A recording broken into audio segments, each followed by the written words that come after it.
Norfolk Business Show with Danny Snelling. Sponsored by MT Comms. Jonathan Thursby, great for you to join me. Thank you very much. So please tell our listeners, for those that don't know, what are you up to these days? What do people kind of know you for at the moment? And I know lots of people will know you from things you've done in the past, but we'll perhaps go back and touch on them later. But what are you getting up to at the moment anyway? Well, I've just retired. Oh, have you really? Yeah. Sold EV Offshore in November and currently on gardening leave for a few years. And Years, is that? Yes, I negotiated my contract back in 2009, knowing what could happen. And therefore I've got a decent severance package. Wow, okay. So for any of those people out there, when you sell a business, you'll be on a service contract and you suddenly go from owning it and controlling it to being someone controlled by someone else. And that's when your biggest negotiating time is when they want to buy you, especially just before signing. You've got control of everything because they've spent all their money on due diligence. Yeah. And the night before, that's when you ask for more. Yeah. So, yes, I'm currently retired from one business and I'm also now a non-dom. Right, okay. So it's a lot to take in. Yeah, it is, yeah. But yeah, in terms of what local folk would know you for. So I suppose the biggest thing local people know me for the last 12, 14 years will be Epic Studios in Norwich. I bought that from the council back in 2011. There's a story to everything. So that's what we're here for, stories. We love stories. So we'll go into that story now you've asked. All right, go for it. So originally it was built on the site of a cinema and it was built as a bowling alley with a car park downstairs. And Anglia Television bought it. And I haven't found the exact date, but we think it was around the 70s, early 70s, maybe 1972. And they converted it into their biggest studio in the region. And this is when Anglia Television were producing Tales of the Unexpected, Sale of the Century, and the precursor to The Bill. So Anglia were big production. They had many places in Norwich, Survival. So Sailor Century obviously is the big thing that older people will know, was filmed there live from Norwich. And so they created it in 72 as a TV studio. As Anglia got smaller and cut back, they then built two studios downstairs for their news, East and West. And then 2004-ish, I believe, it's when ITV bought all the outlying companies and created the one ITV, and now Anglia didn't need the space. So they employed a company at extortionate amount of money to speak to all the TV media people in East Anglia and ask them what they would do with it. So I came up with the idea, which is now ultimately Epic, and that was to bring Trisha back to Norwich. So Trisha was being filmed there, but there was a bit of fallout and she moved to London for her show. So I had a letter of intent from Trisha to bring her back. I had some architect's plans drawn up to put windows and then office space on the second floor where the prop store originally was, to create a sort of a local media hub for like-minded businesses. And I also had a letter of intent from Newer, the City College, to take on the ground floor as they were expanding, and obviously being in a TV studio was a perfect space for them. So ITV loved the idea, and they said no one else came up with anything like it. And they paid me to do a business plan of what it would cost and how much it would generate. So with my accountants, we came up with a good business plan that was realistic. It wasn't over-egging it, and it wasn't under-egging it. It was just what I believed could be generated from it, because it was my hard cash that was going to buy it. And it put a value on the property. And I went down to see the big wigs in London and talked them through the business plan. And they were going through a problem with a black hole in their pension at the time. And they wanted 5 times more than I was willing to pay for it, because it was my personal money buying it. And I was basically going to fill up their pension hole because it was in their pension books. And so I pulled out of the deal. Now, somehow, for which I won't describe now, but certain people got hold of my business plan, and the Norfolk County Council thought it was a very good facility to buy. And they bought it from ITV, and they bought the equipment from ITV, and they then took 2 of my employees on to run it. And they ran it successfully since 2004-05 to 2011 when I bought it. They got huge European grants, £6 million to upgrade it to an HD facility, to which it still is and still is current, so we can still make television programmes. But TV has changed a lot since 2004, and it was ultimately losing money. And again, the council needed to save some money, so I came up with the idea of buying it back and trying to do something with it. It took me a year to buy it, and I was negotiating with the Chancellor of the Exchequer at the time, the Lib Dem, because they were sharing power, and it was obviously a big thing for the council to do, to sell to a local entrepreneur. It took me a year to buy it, a lot of struggle and heartache to get it all accepted and signed through. And I had covenants that I wouldn't knock it down, etc., which I'd never planned to. I'd always wanted to do what I said I was going to do with the place. Obviously, building flats there is a long-term thing, and I'm not a property developer. But I had these covenants, bought it on May the 4th, 2011. So the force was with us. And started to turn it round, and we started doing a mixture of filming and live events. Now, everything I've ever wanted to do in business is to try and be the best at what I do. That's what I enjoy doing, is creating that. So EV Offshore, when I started that in 2000, I could see that there was a massive hole in the market for cameras in the oil industry. They were poor quality and very unreliable. To ultimately, when I sold it last year, and I'd had 2 rounds of private equity in those 25 years, I was the world leaders in downhole cameras, and no one can come near us. We operate in all the oil regions of the world and employ about 150 people worldwide. So I'm very proud of what I created there. So with that in mind, wanting to be always the best, and ultimately thinking about it in my career when I sort of started in, let's call it media, but my father, who was an entrepreneur, they weren't called that back then, but he had several businesses of his own, and technology was part of it.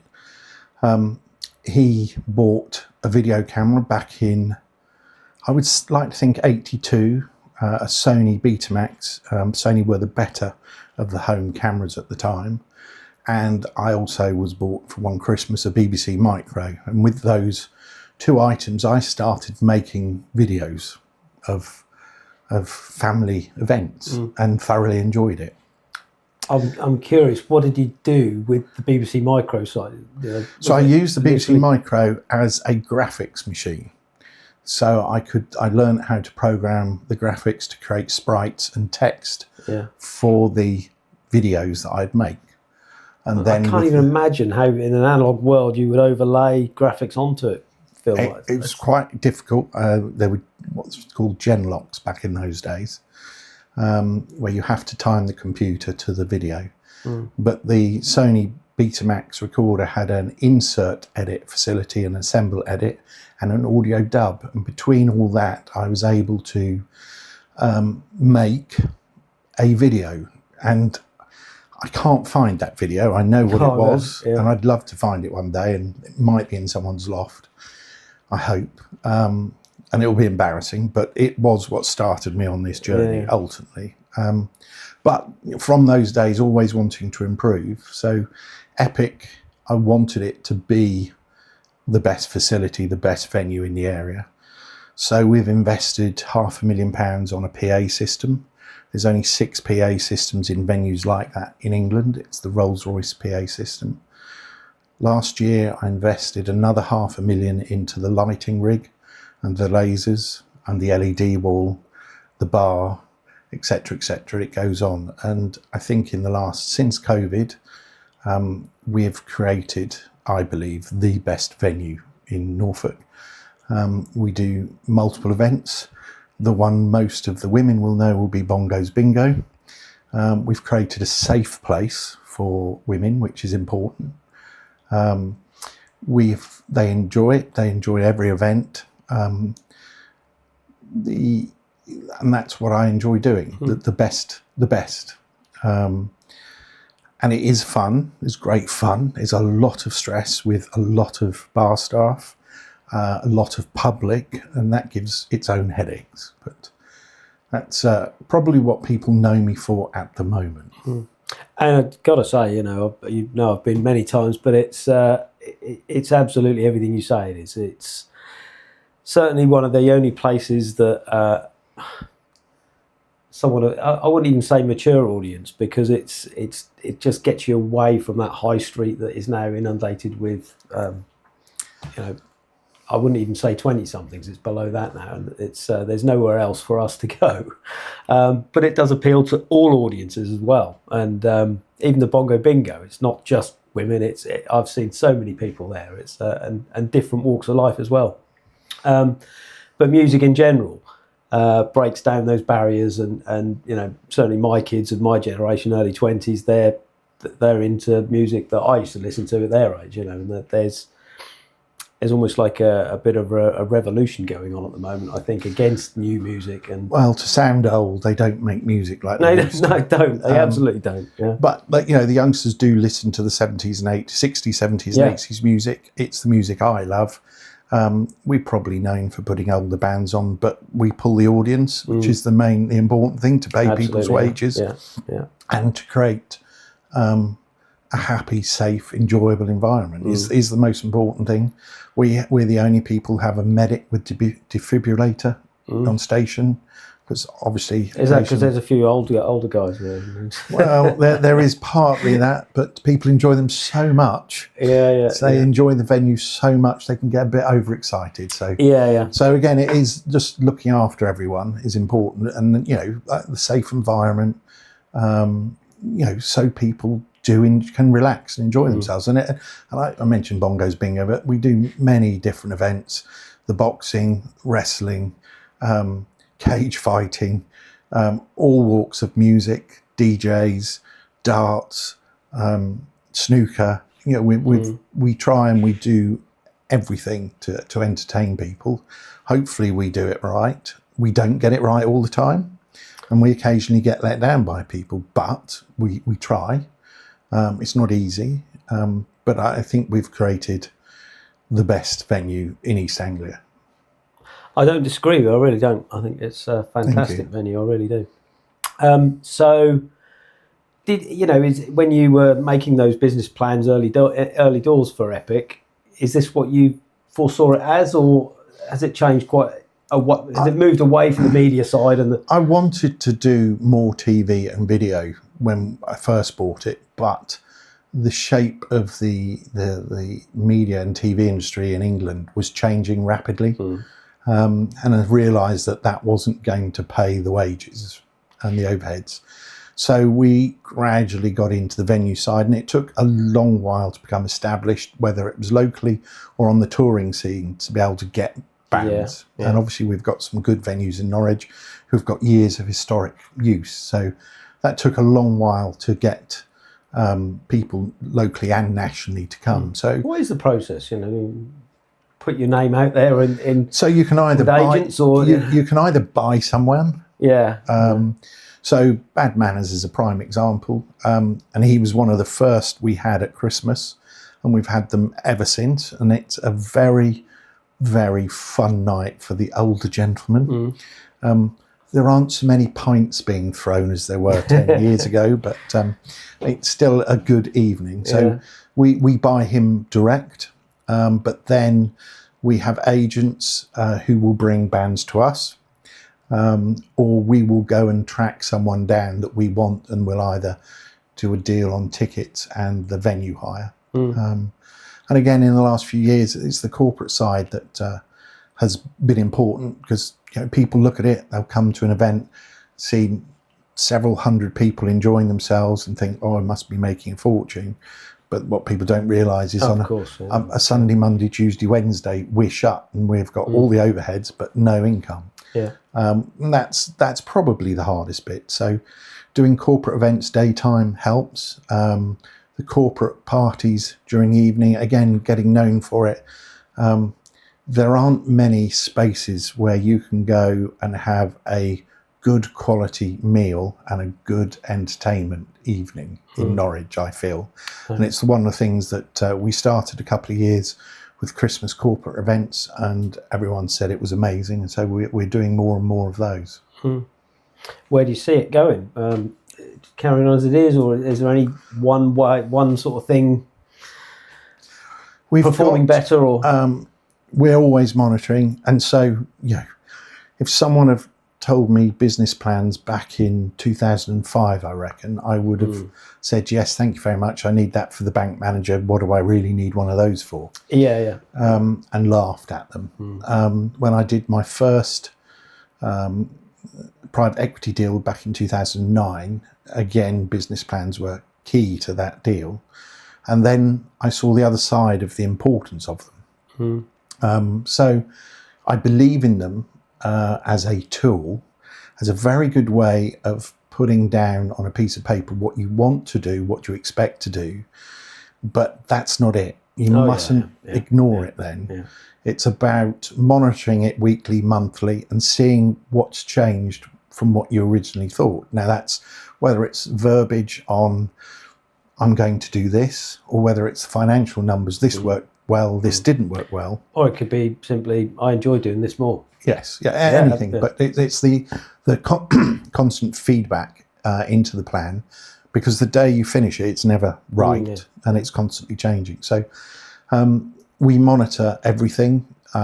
We use Green King to supply our alcohol, and they were astonished that I had a business plan with figures for the next 18 months, pretty accurate on what we have events booked in front for 2 years. So, and I can predict roughly how many people we have through the door and how much they will spend on the bar and how much we'll earn on a ticket or the event. And that way I can predict the numbers pretty accurately. So we do that. We are expanding the space to get more people in, to give a VIP area and a rooftop smoking area as well. So it's just finding the finances to do it in the time and the world we are at the moment, and then also the time, because we only have 2 quiet periods a year. So it's trying to organise it all at the right time. So, and that will then get us bigger and better bands, as it were, newer. I wouldn't say better bands, that's the wrong thing to say, but bigger bands, attract them to Norfolk, because just like anyone, the economy has killed touring bands, and they don't look to come to Norfolk. So it's very hard to pull them in. If they're doing a tour, they'll look at their costs and go to Cambridge, and that doesn't help all us in Norfolk. So opening up the capacity will help us get those people, which will help entertain Norfolk. And in terms of the day-to-day running of it, how much actual involvement do you have still? I mean, I know you're usually there at the venues most times I go anyway. It's probably just because we've got similar wish list in terms of who we want to see. But I will go if they need me. So, for example, bar staff are the lifeblood. We need bar staff to sell the alcohol, but they're also very difficult to find reliable, good quality people. So on a Saturday evening, we could be sitting on the sofa watching telly at 6 o'clock in the evening, and Linda and I could get a call, we need you to come in.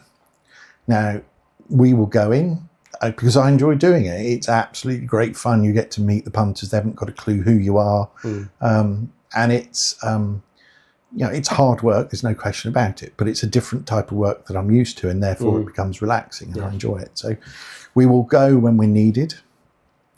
We will go when friends want to go. We will go if there's something we like. But ultimately, I'm very lucky to find a general manager, Laura Wycroft, who runs it all for me and runs it day to day. And so I constantly get on her nerves. Got it. Yeah.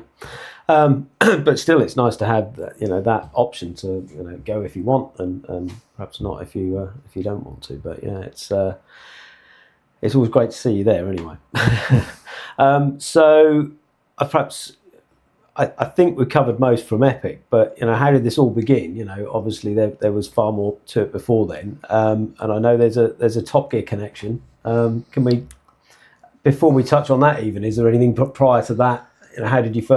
What did you first do when you left school? So as I said earlier, I had video as a hobby in the early 80s, before video was anything, before anyone at home had video. And so I went to school, did O-levels and A-levels. At that point, I did sort of engineering A-levels, but really didn't understand the point of maths, why I was doing all these complex equations. No one had ever told me. And I'd gone to some university parties and enjoyed those, but I literally started filming wedding videos in a year I took off between A-levels and university. And I started doing something I enjoyed and started earning money. And then I never went to university. And it was only in 2003 that I realised what the maths equations were for. Yeah, but you still got calculators for those. Yes, well, I had computers then. Yeah, exactly. But, if people had told me what they were for in the 80s, maybe I'd have stayed at university, but I didn't. So I started filming wedding videos literally the year I left school, and really enjoyed it. And then a bit of luck, the right place at the right time. I was into electronic engineering, which I got from my father, and mechanical engineering, so I was a bit of a hands-on person. I was building cameras to go in cars. And Top Gear got to hear about me and said, what you are providing is fantastic, and if you can do 3 cameras for the Vauxhall Rally of Wales, I believe that was about 91, then we'll give you the contract for the year. And I'm a great believer in 3 things. You need luck, hard work, and skill. It doesn't matter what level of each one you have, but you need those 3 things. So I had some luck because I was at the right place at the right time. I had some skill, and I put the hard work in to pull it off. And I went to the Vauxhall Rally of Wales, got the year contract. The following year, I was filming for the World Rally Championship. And obviously I was then getting involved with Top Gear and started literally filming Top Gear within months of when Jeremy Clarkson started. So just to pause you there before we go on about that, but the actual technology, the actual cameras that you were putting on or in cars, what did that look like then? So back then they were CCTV cameras, because that's all you could buy. GoPros didn't exist. No. They were CCTV cameras in mounts that designed, recording onto VHS or high 8 or 8mm recorders. So it's all about vibration. Like a physical box somewhere? Yeah, so the camera and the recorder were separate. And they were quite big. So built and designed the system, the batteries, the controller, the microphones, the interfaces, everything. I guess some sort of cushioning system around the... Yeah, there was the big vibration. Well. So, the World Rally, we were involved with the FIA. We were originally brought in not for the TV side of the World Rally Championship, but there's some famous footage of Colin McRae driving in Portugal. And Portugal was my second World Rally, at the time, and they wanted the footage. The teams wanted the footage to prove to the FIA how dangerous it was for the spectators, because in Portugal and Spain, what the locals wanted to do was touch the car and transfer their luck to the driver, and occasionally they would lose fingers or worse. And so the FIA needed the proof that this was going on. And there is famous footage of Colin back in 92, 93 driving through crowds of people and them opening like a wave, the sea opening. I think I've seen it. So we did all that, all the work with the FIA, safety, cameras obviously in an accident. People, when it gets onto television, they don't care about hours and hours of boring stuff. They want to see the accident. So again, Colin McRae, the famous footage of him crashing off on the WRs, the Vauxhall, no, it wasn't the Vauxhall Rally Wales, the RAC, I think, at the time, near the end of his career, massive accident. And you can see the cage gets hit and the camera gets bent out of shape on the inside. So, people want to see the crashes. The bobble hatters, which I don't know if there's many of them left, but they're happy to see the hours and hours of footage, but people want to see the crashes.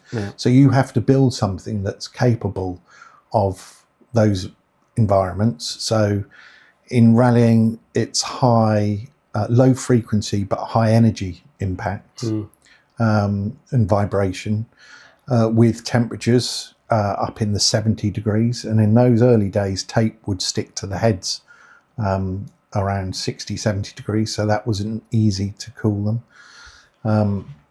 In Formula One, it's very high frequency, low energy or lower energy, so totally different again, but heat. And so these are all tape based, so really pushing the forefront. And the offshore powerboat racing and round the world yacht racing that we did, we designed the cameras for the BT Global Challenge. They were fully waterproof cameras designed to survive the extreme conditions of the cold Atlantic to the mid climates, the temperature changes, etc., with water. And ultimately that experiences of the Formula One, of F1 offshore racing and around the world yachting got me into the offshore industry. So everything I learnt from that got me into starting EV Offshore for a local company called UWG. And believe it or not, the wedding that I filmed back in the 80s, 90s was the wife who got me into the oil industry. No way. So it's a very small world. So there's a lot of learning over those years. In 2000, I could sense GoPro coming. I see the change, how it was all going. BBC wanted to buy me out of the contract. I was one of the best in the world at what we did. There was no one who'd come close, and they didn't like it. So they offered me some money to stop. And I then concentrated more on the offshore business and sort of retired the first time from TV and film. Built EV Offshore up. Again, very similar story. Could see a hole in the market to provide reliable and high quality cameras, for which we did. And that was under the umbrella. Well, how you say, found this gap in the market, but if you weren't in that industry, how did you know? Again, it was through contacts locally who just kept telling me the cameras are rubbish and unreliable. And so I basically said, well, I can do them. It was totally different, but nothing insurmountable. I'd learnt how to make a camera waterproof, how to keep it, the right temperature, vibration, I'd learnt all the big things. What I didn't know is the oil industry, the health and safety, the quality control. They're all the things. So I was very lucky that I entered it under the umbrella of another company. And then after 3 years, 2003, I realised that the oil industry is quite a big worldwide thing, and it isn't just Norfolk or even Aberdeen, and went totally on my own. We opened up in Aberdeen and started dealing direct with the oil companies directly. It's British Gas, BP, Shell, all of the big boys. Then 2004-5, Richard Hammond had his little incident in a car, and Andy Willman asked me if I could come and help them solve some problems they had. And I thought, well, I've started the EV offshore business and it's going well, but it's a bit boring. And so I got back into Top Gear and then did all the Top Gear work from 2004 to 2010. So I did the original Top Gear where, it was the William Woolard style thing made in Birmingham under Pebble Mill, to then Andy Willman and Jeremy's program, the total game change to what Top Gear most people know. So we did all the specials, so the American, the original Louisiana tour, the North Pole, Botswana, Bolivia, Vietnam. Did you have much involvement at the shelf, or all of it? Yeah? I did all of them. Right. That was a fun hobby. Yeah. I was paid to do something very exciting. Amazing. So, on a track day, there would be a car that Jeremy would drive and do the piece to camera on. I would get down the night before and set the camera ups in the car. I would then drive the car round the circuit. You've got to test it, make sure it's stable, haven't you? No, exactly. You have to do the things, because Jeremy would turn up at 10 o'clock, expect to take the car straight out, and he wasn't the type of person who would take idiots. And he would expect to go straight out, do his piece to camera and go home, and we'd then do all the extra shots. So yes, I did put all the cameras in the car and go around the circuit and play. So I found it great fun. And all the special edition ones as well, you got to go over there? Did all the I think my last special was Bolivia. So I did all the important ones, because it was shortly after 2010 where the oil business had grown. We were doing quite well. I thought you were going to say when the sort of PC brigade sort of turned up. No, not quite yet. No. So the oil industry was really taking off the oil business, and I could see there was not just Norwich and Aberdeen. I'd done Norwich, I'd gone into Aberdeen, but there was worldwide opportunities. And as I said earlier, I didn't know about business plans or really anything about that. So I didn't want to invest my family's money in expanding worldwide when I didn't really know much about it. So I got a private equity firm involved, and that's when we went from Norwich, Aberdeen based. We opened up in Texas, Louisiana, Canada, Middle East and Far East. So were these specific products, so this little camera here is product A, this. Yeah, so we'd built up a portfolio of cameras that would go down oil wells. We had world leading cameras. There was no one who could come near us.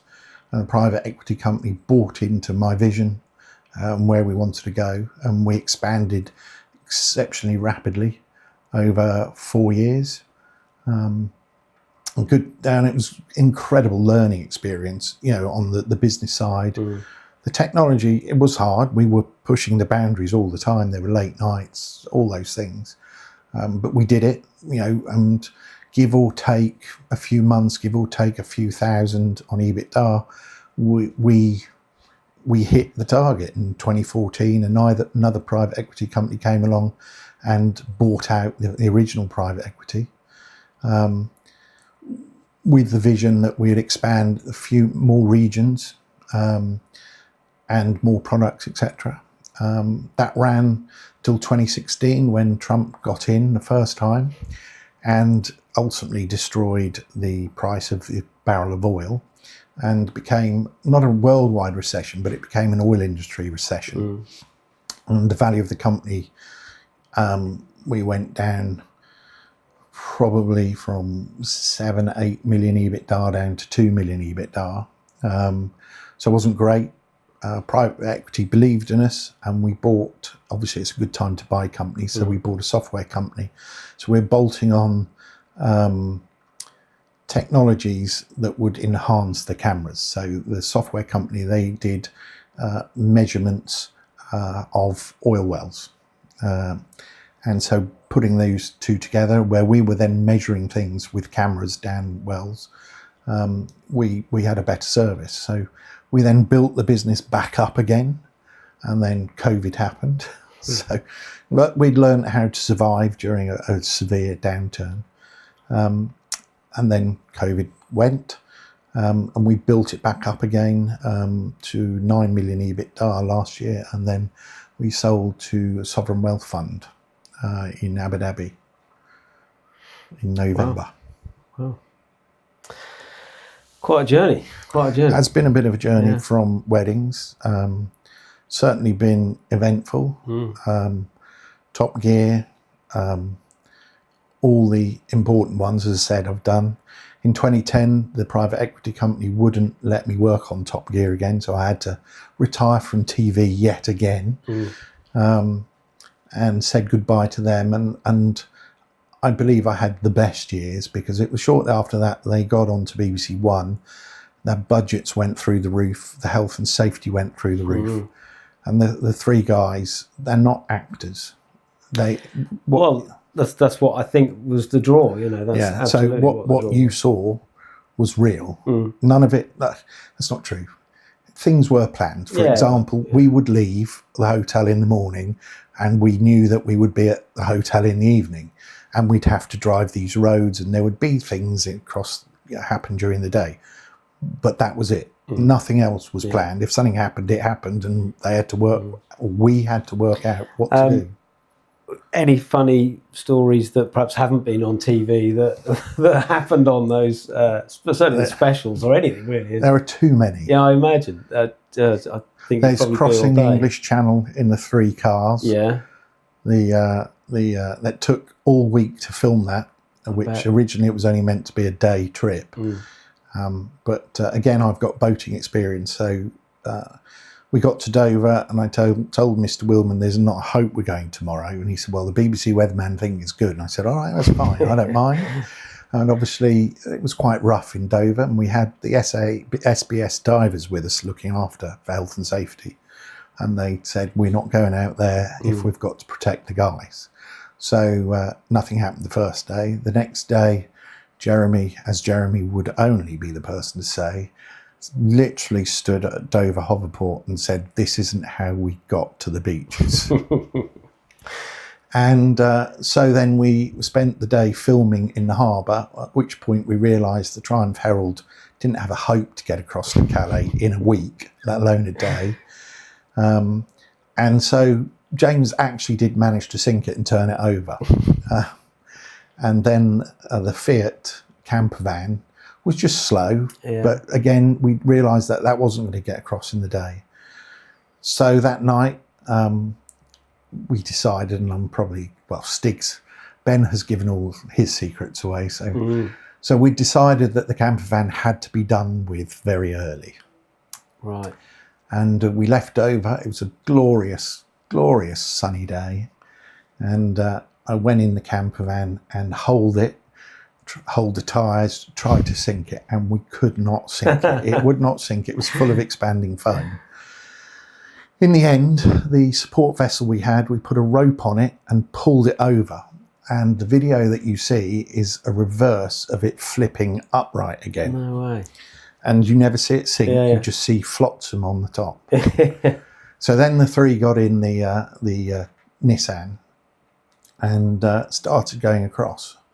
And I've got pictures of the Coast Guard plane literally 10 feet off the sea. How they didn't hit the fishing rods on the boat, I don't know. I mean, it was just, obviously they were playing, everyone was playing. It gave incredible telly.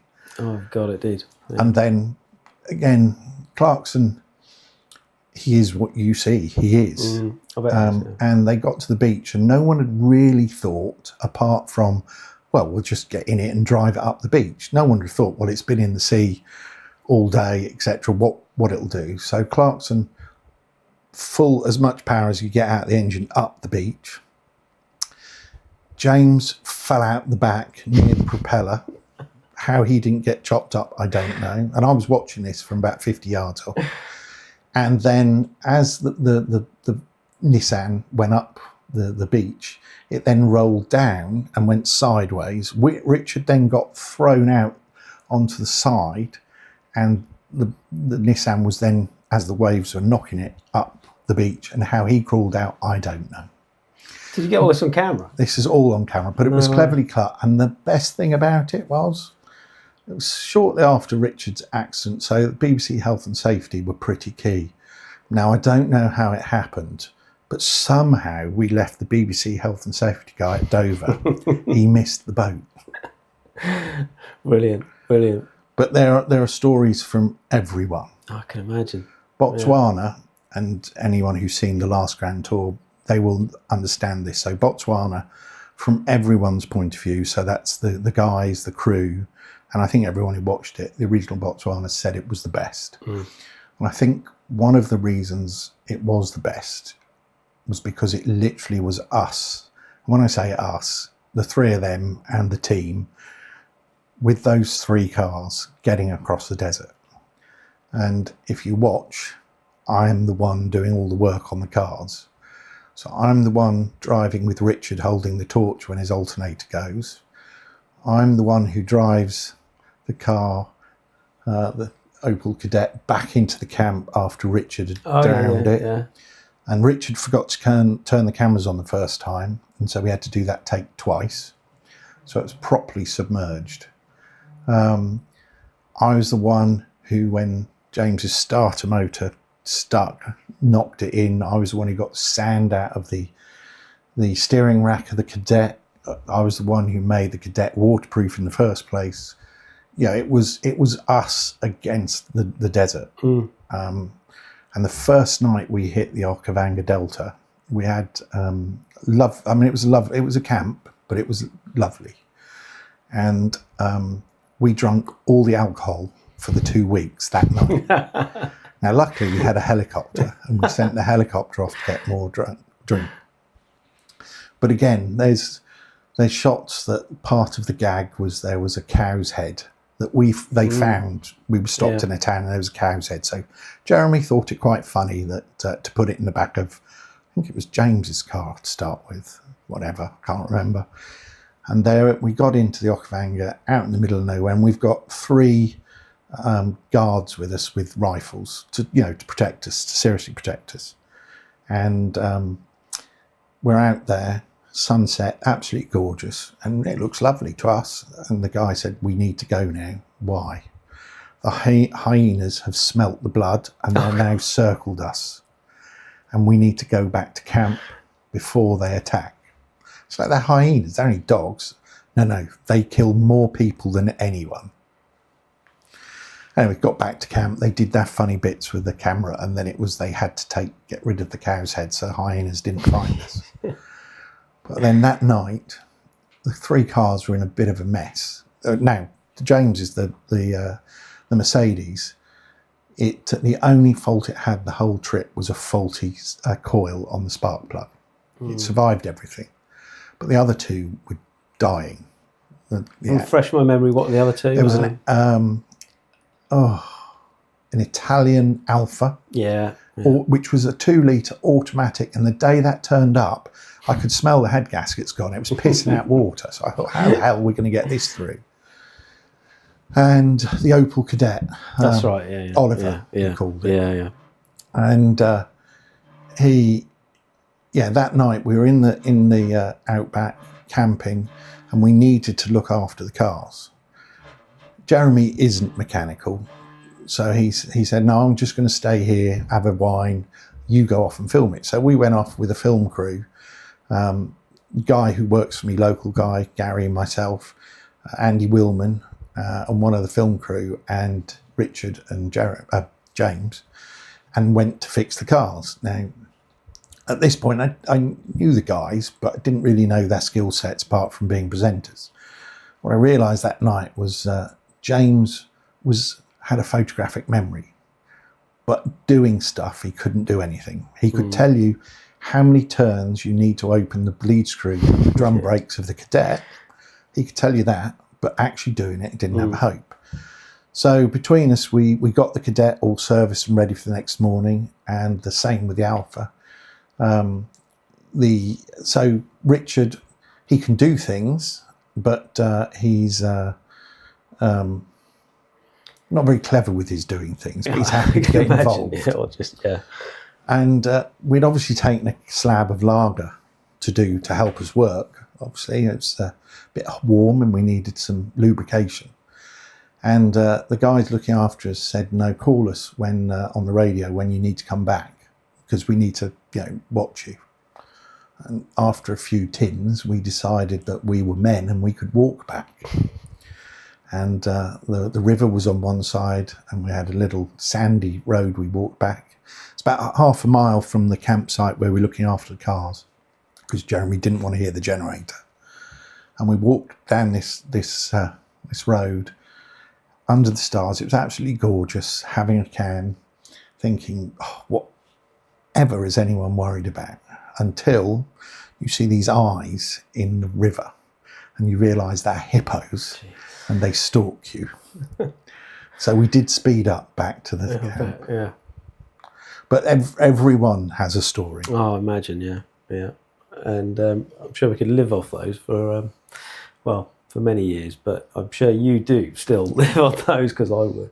That's brilliant. So yeah, lots of technology involved in almost everything you've done. And one of the things I like to touch on in this show is technology, because it's obviously what we do here. But is there any one piece of technology that you think has really, changed things for you?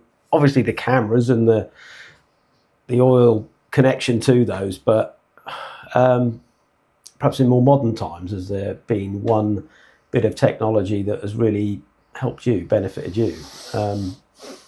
I think computers as a whole have. The things I did at school was 2D technical drawing with pen and paper. Yeah. And by the time I'd got into actually doing things, I started using CAD on computers in 2D, and then it was a game changer when we went 3D, being able to model in 3D, do the FEA, all the mechanical measurements, stresses, analysis.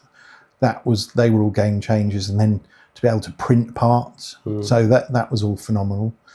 And in probably the latter years, AI. I don't think people realise what it's capable of doing, what it will do, and it's very scary. Absolutely. Because every time you ask it a question, it's learning from you. And we had started to dabble with AI at EV. One of our big money-making jobs, ideas that we did, was partly measuring frac holes. So fracking in America is not a dirty word. It's how America survived the 2016 downturn against what Trump did with the Saudis. They managed to basically frack their wells to produce nearly 90% of production again. Wow. So when you first drill a well, if it's, say, giving you 100%, after 5 years it could be only producing 10%. You frack it, it'll go back up to 90%. And so all the money you've spent on that infrastructure, you've got a small investment to refrack. So the Americans are big into fracking.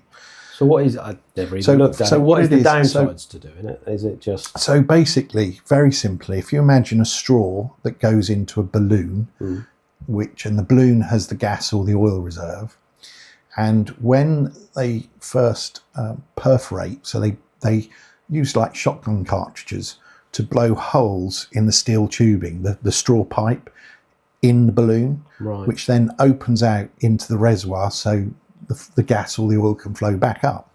Well, over time, these holes get blocked or eroded, and then certain areas, and they could have 16,000 holes. Over time, some of these holes can get eroded, and most of the production then comes through those holes, and other holes can get clogged up. So what they do, and it is incredible to watch, is they pump down a fluid with silica bore or like sand at extremely high pressures.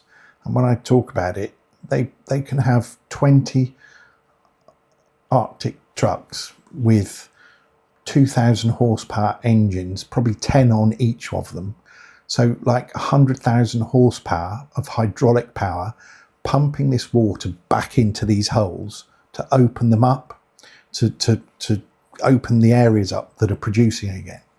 And the fluid doesn't come out like people think. I mean, the oil industry has bigger problems if it does come out. Yeah. And what it does, it opens up the well to produce again, and suddenly you've spent, it probably costs 10 million to frack a well, and they frack a template, so lots of them, and they can earn a lot more money from it and produce again. And presumably cut down the need to then start another well somewhere else. That's the whole point. It's very green, because all your infrastructure that's taken years to put in, instead of walking away from it, you're actually producing it for not a lot of money, and therefore it's actually very green in the big scheme of things. There's all these conspiracy theories about all this fluid goes into the watercourse. Well, most of these wells are 20,000 feet down. The water doesn't come from there. No. And if it does leak up the side, it isn't the water people have got to be worried about, it's the oil and gas coming up the side. And the oil industry would be fined out of all existence if that happened. Not to mention they wouldn't want it escaping anyway. No, of course not. Yeah. So sorry, you were touching on AI there. So how was it? So what we were doing is we started measuring these holes, because measuring the holes before and after can tell you where the frac fluid's gone, which with the geologist's information can help them work out where the oil and gas is. Now, if you can imagine 20,000 holes that a human has to measure is a long task. And again, to save time and money, we needed to speed this process up. Instead of taking weeks, maybe a month, we need to do it in days while they're still in situ, so they can make a decision to change what they were doing. So we trained artificial intelligence models to look at these holes and to measure them. So what's a hole compared to a piece of dirt on the lens, etc., etc. So that's where we trained it. And again, I looked at using that technology to look at spots and things on the human skin. What's the difference between a spot and a cancerous spot? So we spent a lot of time training models up, to learn. And you create a mathematical engine, a model, and then you train it. Once you've trained it, and it's never not being trained, you don't know how it's doing it. It's too complex. You can't look, but it does learn.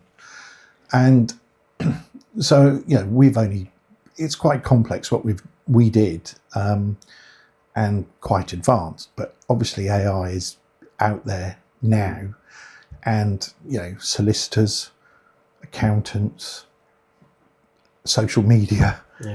There is so much that can be done easily with it. I think it's just all about embracing it, isn't it, and trying to not resist it, because there's so many scary stories, obviously, and so many people fearful of affecting their industry. But it's also just scary how quickly the curve has grown. It is growing very quickly, because every time someone puts something in, it's learning. And you get to a point where you say please and thank you to it, and it learns that as well, and it learns how to talk to you, and so on and so forth. So yes, you have to embrace it now, because you'll be left behind. Now, there are certain industries and certain walks of life where it probably never will replace, and you will still need someone. But there is always the Terminator story of when it suddenly becomes aware. That's the scary bit. Absolutely. If you don't embrace it, but So, touch on technology still. Camera technology. Obviously, that's transformed in the years you've been involved in cameras. But I don't know. Where do you see that going, or is there anything more that we can do with them? I mean, with drones, we've got VR, we've got. Well, drones are an interesting subject at the moment, especially military drones. And mixing military drones with AI, and mixing military drones with It's a daunting thought, isn't it? hyperspectral cameras, Yeah. you've suddenly got Terminators that can decide who they're going to kill. Yeah. And it's the one thing that has come out of the Ukraine war, is that you can spend millions and billions of pounds on missiles and tanks, etc. But a £300 drone with a hand grenade will take out a tank or a person with a missile. Yeah, you see the little normal drones, don't you, carrying explosives? I mean, I was into drones when they first happened, probably about 2005, 6.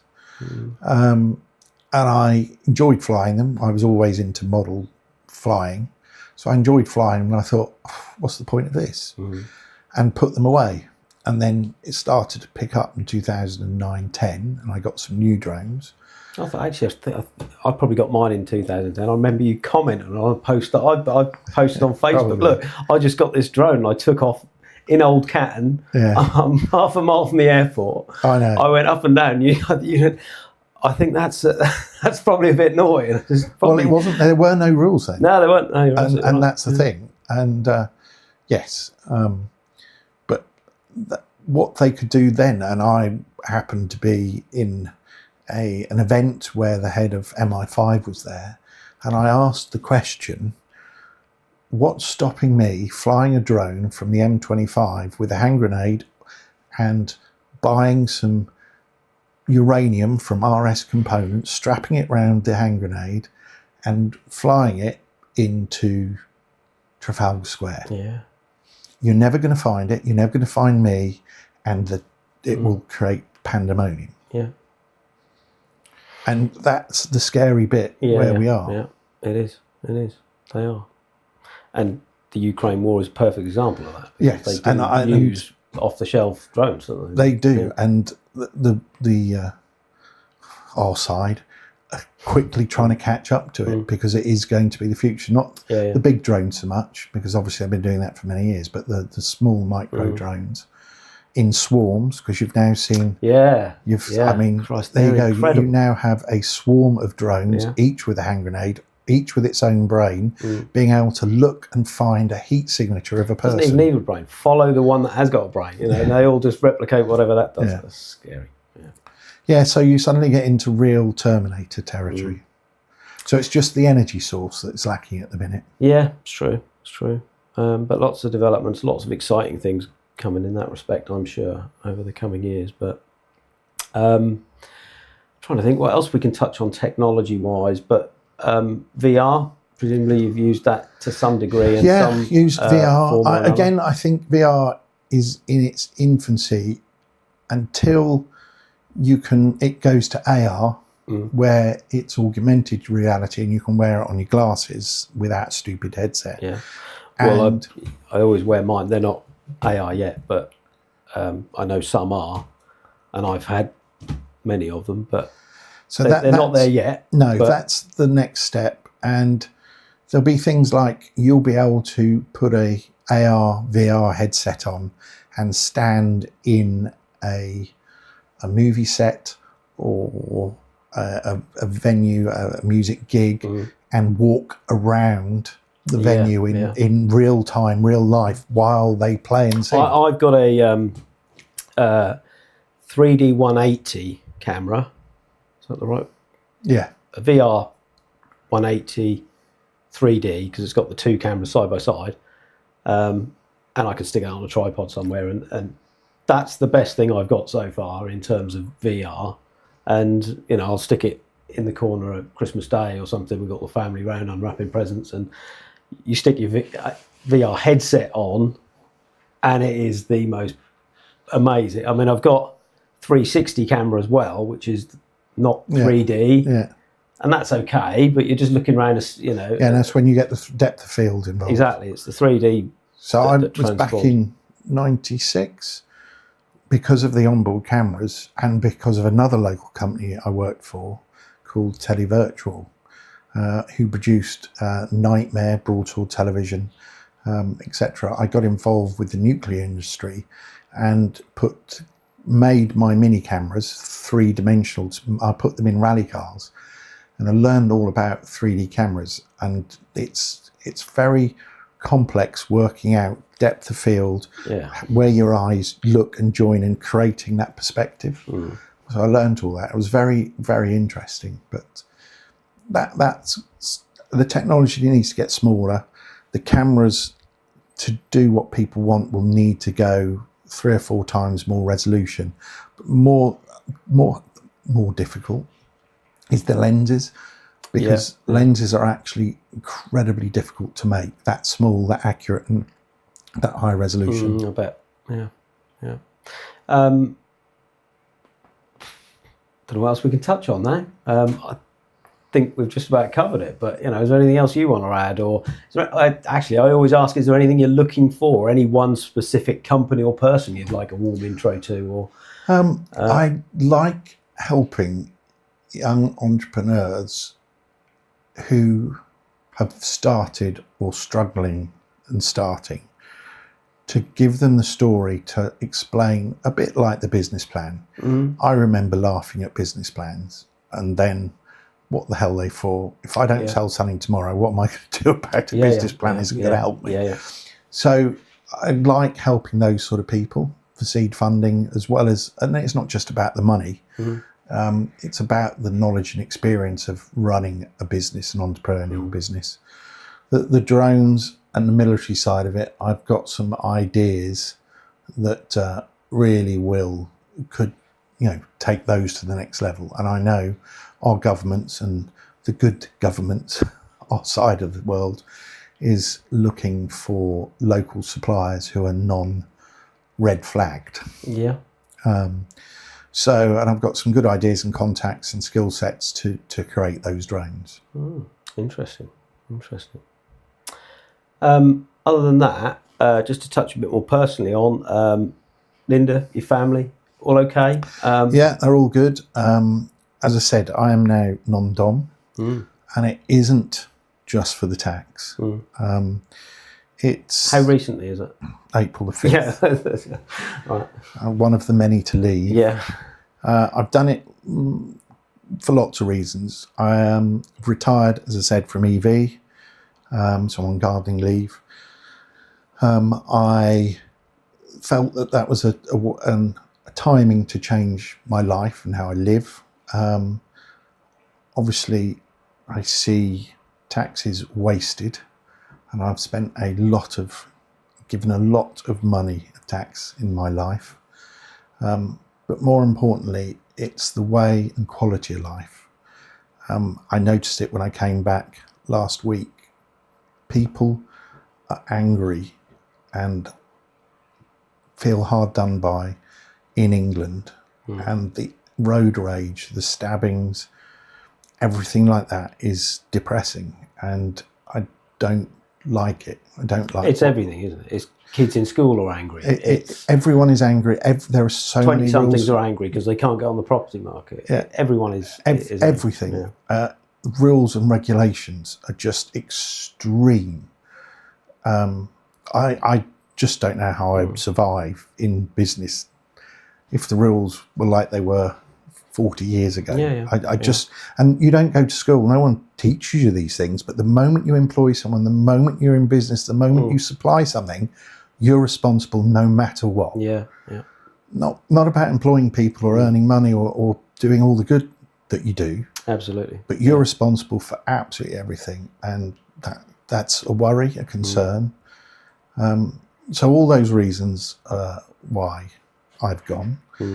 Retirement, change of life, and reduce my high blood pressure, which has been caused by employing 300 odd people every year, helping them pay their mortgages, helping them pay their tax, helping them have families and children. It's a weight on your shoulders, isn't it? Yes. And so it was the blood pressure, change of life, ultimately. But that's why I've done that. Alex looks after the venue and the filming side, and I'm in the process of buying a local film production company, which is very exciting, which I can't talk about yet, but for those who know will know. And that's always been my passion. So that will keep me busy. Luke looks after middle child, looks after my property portfolio, a mixture of residential, Airbnb, commercial and office space, all over Norwich, Norfolk. And Avalon is in London, although she's currently in Thailand, working in media marketing for a company and enjoying life. And you're just going to disappear off on the boat, are you? Yes, I normally do in the summer anyway. Yeah. This time now I haven't got so many ties back in Norfolk, but I will spend longer breaks in the Mediterranean.